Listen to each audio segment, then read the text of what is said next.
Hello dear students, हमारा math series MTG maths through graph series NCERT maths through graph series में ये lecture 5 है। इसके पहले लेक्चर 4 हुआ था। हमारा लेक्चर 4 में हमने इनवर्स ट्रिग्नोमेट्रिक फंक्शंस और एक्सपोनेंशियल फंक्शन, लॉगरिथमिक फंक्शन, ये सब किया था। अब इसमें हमारा रह गया ट्रांसेंडेंटल फंक्शन का एक ही पॉइंट रह गया, ज्योमेट्रिकल कर्व्स।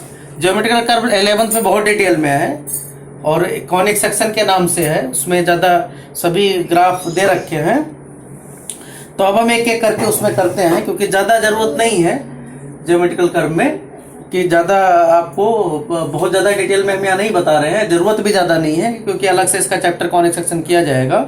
तो हम एक एक करके बता रहे हैं कि ट्रांसेंडेंटल फंक्शन का क्या क्या ट्रांसेंडेंटल फंक्शन में है। तो ट्रांसेंडेंटल फंक्शन जिनको हम कहते हैं, एक बार हम रिवाइज कर लेते हैं क्योंकि ये हमारा लास्ट पॉइंट है इसका। तो ट्रांसेंडेंटल फंक्शन में क्या क्या चीजें हमने पढ़ा है? हमने दो तीन चीजें पहले पढ़ा है, ट्रिग्नोमेट्रिक फंक्शंस, आईटीएफ अभी भी पढ़ा है। इसके बाद में एक्सपोनेंशियल कर्व, जितने एक्सपोनेंशियल फंक्शन है, और साथ में लॉगरिथमिक फंक्शन। ये हमारा लास्ट है ज्योमेट्रिकल कर्व्स। तो इसमें देखते हैं ज्योमेट्रिकल कर्व में क्या क्या है। ज्योमेट्रिकल कर्व को कॉनिक सेक्शन में ज्यादा डिटेल में पढ़ाया जाता है। तो यहाँ देखो क्या क्या है, लेकिन हमें क्या है, हमें देखना है कर्व अगर कोई लिखा हुआ है तो हम कैसे पहचानेंगे। मीन्स हमें इसकी शक्ल देखनी है ज्योमेट्रिकल कर्व की किस तरीके से होती है। तो इसमें देखते हैं कौन कौन से ज्योमेट्रिकल कर्व होते हैं। ज्योमेट्रिकल कर्व में ज्योमेट्रिकल कर्व ये 11th के लिए ज्यादा इंपॉर्टेंट है, 12th में भी एरिया ऑफ कर्व में जरूरत होती है। सबसे पहला पॉइंट है स्ट्रेट लाइन। स्ट्रेट लाइन आपका 9th से शुरू हो जाता है। तो स्ट्रेट लाइन किसको कहते हैं, किस तरीके से है दिखती है, इसमें ज्यादा बताने की जरूरत नहीं है, ये आप शुरू से करते आए हो। दूसरा चीज है सर्कल्स क्या है, सर्कल किस तरीके से, ये भी 9th से आप पढ़ते आ रहे हो सर्कल कैसे है। तीसरा ज्योमेट्रिकल कर्व होता है इलिप्स या पैराबोला, ले लो पैराबोला, क्योंकि पूरा 11th का जिस तरीके से। चौथा आपका इलिप्स है। पांचवा आपका हाइपरबोला है। हाइपरबोला में बहुत टाइप के हैं। हाइपरबोला में रेक्टेंगुलर हाइपरबोला, ये भी साथ में इसी का पार्ट आ जाएगा, रेक्टेंगुलर हाइपरबोला। और एक आपका आ जाता है इस टाइप से x y equal to c square, means ये वास्तव में रेसिप्रोकल फंक्शन टाइप का होता है, x equal to c square. तो ये हमने रेसिप्रोकल फंक्शन में पढ़ लिया इसको, ये भी इसी का पार्ट आ जाता है रेसिप्रोकल फंक्शन। तो हम एक एक करके अब देखते हैं। सबसे पहले स्ट्रेट लाइन। स्ट्रेट लाइन का जनरल इक्वेशंस क्या होता है कि f x equal to a x plus b. अगर ए ग्रेटर देन 0 है, सबसे पहले देखो उधर स्ट्रेट लाइन। स्ट्रेट लाइन किस तरीके से है, 9th क्लास से ये स्टार्ट है। स्ट्रेट लाइन में f x equal to a x plus b mean linear curve होता है।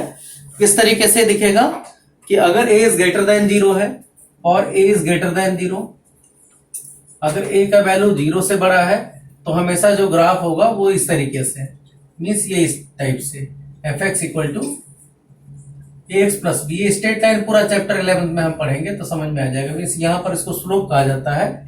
ये वैल्यू हमेशा आपका ग्रेटर देन 0, मीन्स ये वैल्यू पॉजिटिव ही रहेगा। इसी तरीके से for a is less than 0, अगर लेस देन 0 तो लाइन इस तरीके से, लाइन नीचे गिरती हुई जाती है, डिक्रीजिंग टाइप का। ये ए इज लेस देन 0 के लिए है, f x equal to a x plus b. तो ये बिल्कुल बेसिक कर्व है स्ट्रेट लाइन। इसके बाद में स्ट्रेट लाइन के बाद में हम दूसरा कर्व देखते हैं। स्ट्रेट लाइन के बाद में हमने सर्कल बताया था। सर्कल देखो किस तरीके से है। सर्कल में क्या होता है, एक्स का पावर 2 वाई का पावर 2, इस तरीके से सर्कल। यहाँ हम बिल्कुल बेसिक पढ़ रहे हैं तो हम केवल स्टैंडर्ड इक्वेशंस की बात करेंगे, बहुत ज्यादा इसके जनरल इक्वेशंस की बात नहीं की जाएगी। दूसरा हमारा ज्योमेट्रिकल कर्व होता है सर्कल। सर्कल में किस तरीके से, सर्कल का जो इक्वेशंस होता है वो इस तरीके से होता है, x square plus y square equal to a square. Means इसका जो कर्व होगा वो दो तरीके से होगा, एक तो F x equal two plus में रूट ए स्क्वायर माइनस एक्स स्क्वायर, और दूसरा माइनस में होगा, और माइनस रूट ए स्क्वायर माइनस एक्स स्क्वायर। तो इसका जब कर्व बनाते हैं तो ये आपका किस तरीके से बनता है, यहाँ इसका सेंटर होता है, सेंटर 0 0, और यहाँ कर्व किस तरीके चारों तरफ सिमेट्री रहेगा, एक्स एक्सिस वाई एक्सिस के। मीन्स यहाँ पर जो होगा पॉइंट वो 0 a होगा, ये आपका a0 होगा। इसका जो रेडियस है मीन्स ये पॉइंट है वो a के इक्वल आएगा, सेंटर 0 0 है। इसको हम स्टैंडर्ड इक्वेशन ऑफ सर्कल बोलते हैं। इसी तरीके से अगर मान लो इसका सेंटर कुछ हटके हो जाए, मान लो सेंटर आपका h के आ गया, तो ये आपका सेंटर अगर h के है, h और के मान लो पॉजिटिव है, तो हम किस तरीके से इसको करेंगे, तो हमारा जो सर्कल है वो सर्कल इस तरीके से बन जाता है। ये मान लो सेंटर यहाँ अगर ले लिया गया h के, तो आपका ये यहाँ सेंटर आ जाएगा h के, और इसका जो इक्वेशंस है रेडियस मान लो a है, तो जो इक्वेशंस बन के आएगा वो x माइनस एच का whole square plus y minus k का whole square is equal to a square. a radius है, यहाँ आपका एक्स वाई कोई जनरल पॉइंट है। ये सारी चीजें हम लोकस वाले चैप्टर में या 11th के कॉनिक सेक्शन में पढ़ेंगे। तीसरी बात है पैराबोला। पैराबोला में क्या होता है, पैराबोलिक जो कर्व होते हैं उसमें अब हम हमेशा एफ एक्स को वाई लिखेंगे, क्योंकि ज्योमेट्रिकल कर्व में Y equal to F X ही लिखा जाता है। जहां एफ एक्स है वहां वाई लिखा जाता है, और एक्स तो एक्स की जगह आई है। पैराबोला में किस तरीके से होगा, पैराबोला में एक किसी एक का स्क्वायर होगा, दूसरे का नहीं होगा। मीन जैसे आपका क्वाड्रेटिक पॉलिनोमियल होता है उस तरीके से चलेगा। मान लो y equal to y square equal to 4ax, इस तरीके से है। तो यहाँ क्या आ जाएगा, इसका मतलब ये x एक्सिस की तरफ बढ़ता जा रहा है। मीन्स इसका यहाँ आपका वर्टेक्स कहते हैं, ये वर्टेक्स 0 0 है, और ये ऐसे आगे की तरफ x की तरफ बढ़ता जा रहा है, और y दोनों तरफ है। इसमें क्या होगा, यहाँ इसका जो फोकस कहा जाता है, फोकस का कोऑर्डिनेट a0 होगा। फोकस से पास होते जो लाइन होती है इसका नाम डायरेक्ट्रिक्स होता है। इसकी लेंथ क्या होगी, मान लो ए बी डायरेक्ट्रिक्स है, तो ए बी की लेंथ होगी 4a। फिलहाल यहां हमें इसकी कुल शकल पहचाननी है और कुछ नहीं है। तो अगर एक्स एक्स की तरफ है तो इसको कहेंगे Y square equal to 4ax। इसमें डायरेक्ट्रिक्स होता है, बहुत सारी चीजें होती हैं, वो हम एक एक करके जब चैप्टर पढ़ेंगे तब करेंगे। यहाँ फिलहाल हमारा काम है इसको पहचानते कैसे हैं। ये जो अगर बना हुआ इसका नाम क्या है, इसको हम कहेंगे क्या, तो सर्कल है। इसी तरीके से अगर एक तरह ये डंबल टाइप का जा रहा है तो हम कहेंगे ये पैराबोला है, ये एक्स की तरफ जा रहा है। जिस तरफ इसका मुंह बढ़ता जा रहा है वही इसका एक्सिस है, वो एक पावर में रहेगा। इसी तरीके से पैराबोला सेकंड टाइप का, अगर मान लो आपका कहा जाए Y square equal to -4x, तो इसका मतलब ये पैराबोला किस तरफ जा रहा है, ये -x की तरफ जा रहा है। मीन्स ये इस तरफ बढ़ रहा है। यहाँ आपका फोकस इसका -0 आ जाएगा, मीन्स इस तरफ बढ़ रहा है। इक्वेशंस मीन माइनस लिखा हुआ है। ऐसे ही अगर मान लो थर्ड पॉइंट है, मान लो इस तरीके से कोई कर्व बढ़ रहा है y की तरफ, तो इसका इक्वेशन हो जाएगा ये ऊपर की तरफ, इस तरीके से इसका इक्वेशन हो जाएगा x square equal to 4ay। Means ये y की तरफ बढ़ता जा रहा है, प्लस y इसका एक्सिस है। तो जिस तरफ ये बढ़ रहा हो, ऐसे ही अगर मान लो कोई बढ़ रहा है इस तरीके से, फोर्थ टाइप का अगर -y की तरफ बढ़ रहा है, यहाँ पर जैसे प्रोजेक्टाइल मोशन में आप देखोगे तो ये इस तरीके से कर्व हो जाएगा। इसका हो जाएगा x square equal to -4ay। इसका पॉइंट यहाँ 0, माइनस से हो जाएगा। इसी तरीके से ये वर्टेक्स 0 0 रहेगा। पीछे डायरेक्ट्रिक्स जितनी दूरी फोकस होता है उतनी दूर डायरेक्ट्रिक्स होता है, वो सब हम आगे पढ़ेंगे। इसका फोकस आ जाएगा 0, जो y की तरफ है। तो इस तरीके से ये आपके पैराबोला एक्स एक्सिस की तरफ है कि -x की तरफ है कि +y की तरफ बढ़ जाता जा रहा है या फिर -y की तरफ बढ़ता जा रहा है। तो ये चार तरीके से इसके मुंह हो जाएंगे कि किस तरीके से ये इंक्रीजिंग ऑर्डर में बढ़ता जा रहा है। तो ये हमारा पैराबोला हो गया। पैराबोला की पहचान क्या है, किसी एक x की पावर 1 होगी और दूसरे y की पावर 2 होगी, या फिर y की पावर 2 होगी।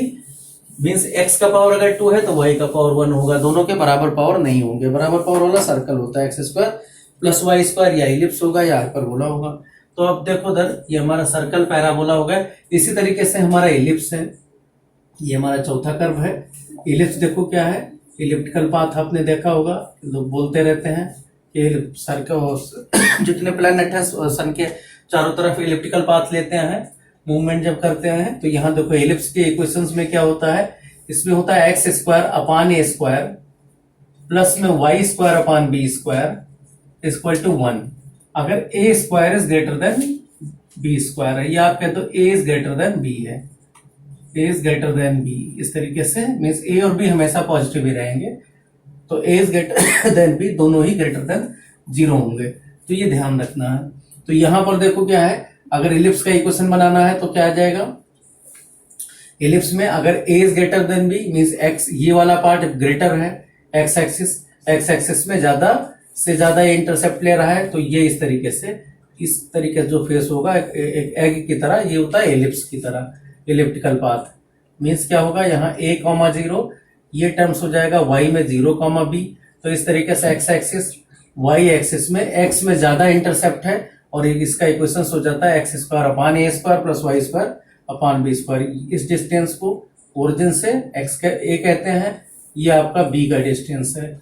यहाँ आपका 0 माइनस b हो जाएगा कॉमा, इधर करोगे 0 कॉमा माइनस से हो जाएगा। यहाँ भी डायरेक्ट्रिक्स होता है, फोकस होता है, आगे चल के सारी चीजें आप पढ़ोगे। यहाँ फिलहाल हमें ये समझना था केवल a कॉमा 0 फोकस होता है, यहाँ माइनस a 0 होता है। ऐसे इसके डायरेक्ट्रिक्स होते हैं इधर पीछे पीछे। डायरेक्ट्रिक्स क्या होता है और फोकस क्या होता है, ये सब हम चैप्टर में पढ़ेंगे। फिलहाल यहाँ में सिर्फ फेस देखना है कि फेस इसका क्या होता है, इस तरीके से होता है, एग की तरह होता है। ये इसमें a is greater than b। अगर उल्टा कर दिया जाए, मान लो y एक्सिस में आपको बनाना है, y एक्सिस में मीन्स कोई इक्वेशन इस तरीके दे दिया जाए कि x square upon b square और यहाँ y square upon a square, y में ज्यादा इंटरसेप्ट ले रहा है, तो ये इस तरीके से बन जाएगा। मीन्स y में ज्यादा इंटरसेप्ट मिल गया, तो इसका वर्टेक्स क्या हो गया, 0 कॉमा a, मीन्स a इस तरीके से हो गया, और b कम है यहाँ पर, ये 0 कॉमा b कॉमा 0 आ जाएगा। तो यहाँ पर देखो उधर ये आपका 0 कॉमा माइनस a आ जाएगा, यहाँ 0 कॉमा माइनस b आ जाएगा। तो आपको देखना a is greater than b हमने दोनों में लिया है, तो y एक्सिस पर है या x एक्सिस पर है। एलिप्स आपके दो तरीके से हो सकते हैं, जिस तरफ भी चपटा हो, मीन्स x की तरफ ज्यादा ले रहा है एक्सिस, या y की तरफ ज्यादा इंटरसेप्ट ले रहा है, तो एलिप्स ऑन y एक्सिस या फिर ellipse on x axis. Means इसी y एलिप्स को अगर घुमा दिया जाए, इसको रोटेट कर दिया जाए, जैसे एग कोई है, एग ऐसे लेकर रखा हुआ है, इसको आप घुमा दो, ऊपर की तरफ रख दो, तो क्या बन जाएगा, ये y एक्सिस का बन जाएगा। मीन्स किस तरफ ज्यादा है, तो ये आपका एलिप्स है।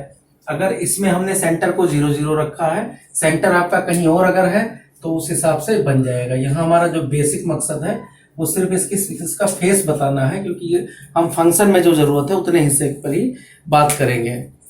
अब एलिप्स के बाद में देखते हैं हाइपरबोला। हाइपरबोला क्या होता है, अच्छा एलिप्स में खास बात क्या है कि अगर इसमें a is greater than b, a equal to b कर दें तो सर्कल बन जाता है।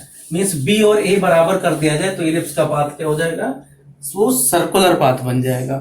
तो यहां देखना, क्योंकि सिर्फ आपका इक्वेशंस में क्या अंतर है, तो a इक्वल टू b के लिए क्या बन जाएगा, जो आपका एलिप्स है वो कन्वर्ट हो जाता है सर्कल में। तो एलिप्स कुछ नहीं है, सर्कल का ही एक स्पेशल केस है। तो यहां देखो, तो इसी तरीके से जो फिफ्थ पॉइंट है वो हाइपरबोला। हाइपरबोला में क्या है, हाइपरबोला में आप एसिम्पटोट्स की जरूरत पड़ेगी। सबसे पहले एसिम्पटोट की यहाँ जरूरत पड़ेगी। एसिम्पटोट्स का मतलब लक्ष्मण रेखा की जरूरत पड़ेगी। यहाँ एक लक्ष्मण रेखा आपको लगानी पड़ेगी। लक्ष्मण रेखा बार बार हम इसको यूज कर रहे हैं, क्योंकि एसिम्पटोट्स जब इसका इक्वेशन देखोगे तो x square upon A square minus Y square upon B square equal to 1। तो इसमें आपको जो b दे रहा है, b वास्तव में एग्जिस्ट नहीं करता। तो जब इसका ग्राफ बनाओगे तो ये वास्तव में क्या बनेगा, यहाँ पर इसका जिस तरीके से इलिप्स क्या होता है, इधर उधर से जुड़ रहा है, ऐसे ये दूर भागेगा। मीन्स ये इस तरफ भागेगा और यहाँ ये इस तरफ भागेगा। तो y में वास्तव में कोई इंटरसेप्ट नहीं है, क्योंकि अगर y में इंटरसेप्ट देखना है तो एक ही जगह 0 रखोगे तो क्या आ जाएगा, यहाँ पर एक्स स्क्वायर देखो x की जगह 0 रख दिया तो ये हट गया, माइनस वाई स्क्वायर अपान खुद देखो minus Y square equal to minus B square आ जाएगा। Minus Y square equal to B square आ जाएगा। तो यहाँ Y square equal to minus B square हो जाएगा। ऐसा कभी हो नहीं सकता क्योंकि ये वैल्यू पॉजिटिव है। तो इसका मतलब सीधा सा है कि y में कोई इंटरसेप्ट नहीं रहेगा। तो यहाँ देखो ऐसे सिचुएशन में क्या होगा, ये कोऑर्डिनेट क्या आ जाएगा, a कॉमा 0, यहाँ कॉमा माइनस a कॉमा 0 आ जाएगा। ये दोनों ही वर्टेक्स कहे जाते हैं, एक मान लो a है दूसरा a डैश है। तो इसमें खास बात क्या है कि ये आपका असिम्पटोट का काम करता है। यहाँ ये आपका एक असिम्पटोट हो जाएगा, y इक्वल टू एक्स असिम्पटोट हो जाएगा, और दूसरा आपका असिम्पटोट यहां से चल जाता है, ये y equal to minus x आपका असिम्पटोट हो जाता है। तो इसका मतलब क्या होगा, ये इसके बीच में ही रहेगा। यहाँ इसके बीच और इसके बीच में ही रहेगा, इधर वाला कर्व भी और यहाँ भी कर्व। तो ये इसका इक्वेशन हो जाता है। तो इसको बोलते हैं हम हाइपरबोला ऑन एक्स एक्सिस, क्योंकि एक्स एक्सिस की तरफ ये बढ़ रहा है। इलिप्स क्या करता है, इसको जोड़ देता था, यहाँ ये दूर दूर भाग रहा है, तो ये एक्स एक्सिस का हाइपरबोला है। इसी तरीके से वाई एक्सिस में अगर करेंगे तो एक्स वाला माइनस कर देंगे, तो उसका इक्वेशन क्या हो जाएगा, वाई स्क्वायर अपान में A square minus X square upon में बी स्क्वायर इक्वल टू 1। तो ये हाइपरबोला किस तरीके से हो जाएगा, ये आपका ऊपर की तरफ, मीन्स ये ऊपर, यहाँ और यहाँ, इस तरीके से। इसके पॉइंट वर्टेक्स कैसे हो जाएंगे, ए पॉइंट मान ले तो ये कॉमा 0 कॉमा ए आ जाएगा, यहाँ ए डैश आपका आ जाएगा 0 कॉमा माइनस ए। यहाँ आप देखोगे यहाँ भी एसिम्पटोट उसी तरीके से काम करेगा, ये आपका एसिम्पटोट वही रहेगा। तो इसका मतलब क्या है, ये आपको एसिम्पटोट या लक्ष्मण रेखा कहा जाता है, इसको ये क्रॉस नहीं करेगा। तो ये दोनों ही कर्व इस तरीके से हैं जो एसिम्पटोट पर डिपेंड करते हैं। अब हमारा एक और स्पेशल रहता है कि अगर जैसे हमने सर्कल के केस में बताया था कि अगर a इक्वल टू बी हो जाए, यहां अगर a इक्वल टू बी आ जाए, मीन जो इमेजिनरी नंबर डिस्टेंस है y में और x वाले के बराबर आ जाए, यहां भी उसी तरीके से अगर ये सिचुएशन हो जाए तो उस हाइपरबोला को हम कहते हैं रेक्टेंगुलर हाइपरबोला। तो उसको भी देख लेते हैं, लगे हाथ, रेक्टेंगुलर हाइपरबोला। तो देखो क्या क्या है रेक्टेंगुलर हाइपरबोला में, उसका जो इक्वेशंस है वो क्या आ जाएगा, एक्स स्क्वायर अपान ए स्क्वायर की जगह एक्स स्क्वायर ही रहेगा, उसका इक्वेशंस क्या बन जाएगा, x square minus Y square is equal to a square, ये इस टाइप से बन जाता है। तो यहां जब कर्व बनाओगे तो इस तरीके से बनेगा कि इसमें आपका ये बराबर बराबर हो जाता है, एक्स स्क्वायर तो पॉजिटिव ही है, यहां इस तरीके से बराबर बराबर हो जाएगा और ये आपका सीधा, जैसे वहां दूर दूर हो सकता था, यहाँ पर ये एसिम्पटोट का काम करने लगता है, y equal to x y equal to minus, उसके जैसा ही है, बस यहाँ a इक्वल टू बी वाला केस है यहाँ पर, और कुछ नहीं है। एक आपका इसी तरीके से रेसिप्रोकल बनता है, वो भी हाइपरबोला का ही फॉर्म है। एक और बनता है रेसिप्रोकल कर्व बनता है, वो भी हाइपरबोला का ही कर्व है। हमारा छठे या 7 टाइप का जो भी होगा, x y equal to c square. तो यहाँ देखोगे या तो दोनों प्लस प्लस होते हैं, यहाँ पर क्या होता है, वाई एक्सिस और एक्स एक्सिस यही दोनों एसिम्पटोट का काम करने लगते हैं, मीन्स आपका लक्ष्मण रेखा यही खुद बन जाता है। तो ये भी हाइपरबोला का ही केस है। एल आर मतलब यहाँ लेटेस्ट रेक्टम नहीं है, लक्ष्मण रेखा है।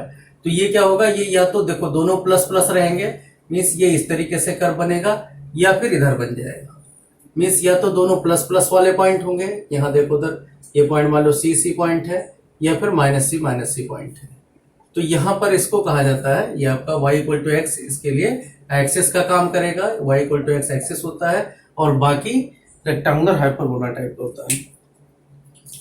तो ये आपका x y equal to c square. तो इतनी चीजें हमारे पास है। यहाँ एसिम्पटोट्स का बस ध्यान रखना है, एक्स एक्सिस वाई एक्सिस एसिम्पटोट बन जाता है, और बाकी इसके जैसा ही है, कुछ ज्यादा कर्व में नहीं है। तो कभी x y equal to c square, कभी पॉइंट एक्स माइनस अगर इसको वर्टेक्स शिफ्ट किया जाता है, वो सब सारी चीज हम ट्रांसफॉर्मेशन में सिखाएंगे।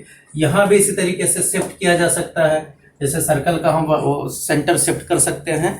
तो ये यहाँ पर इस तरीके से आपका ट्रांसेंडेंटल फंक्शन खत्म होता है। ट्रांसेंडेंटल हमने एक ही लेक्चर में सोचा था बनाए, लेकिन फिलहाल एक लेक्चर में नहीं बन पाया था, तो हमने ये कहा अब इसके बाद जो हम करेंगे वो हमारा जो है कुछ ट्रिग्नोमेट्रिक फंक्शंस का रहेगा कि y equal to x sine x into cos x, ये इस टाइप से कर्व होगा। कुछ इनवर्स के साथ में मिलाएंगे, फिर साइन इनवर्स के क्या होते हैं, मीन्स जितने अभी जो बेसिक कर्व आपको बताए हैं, चाहे वो अलजेब्रिक कर्व हो या ट्रांसेंडेंटल फंक्शन वाले कर्व हो, उनको हम जो है अब दोनों को मिलाएंगे मीन्स क्या है, दोनों को सॉल्व करके देखेंगे। ठीक है, ओके, थैंक यू।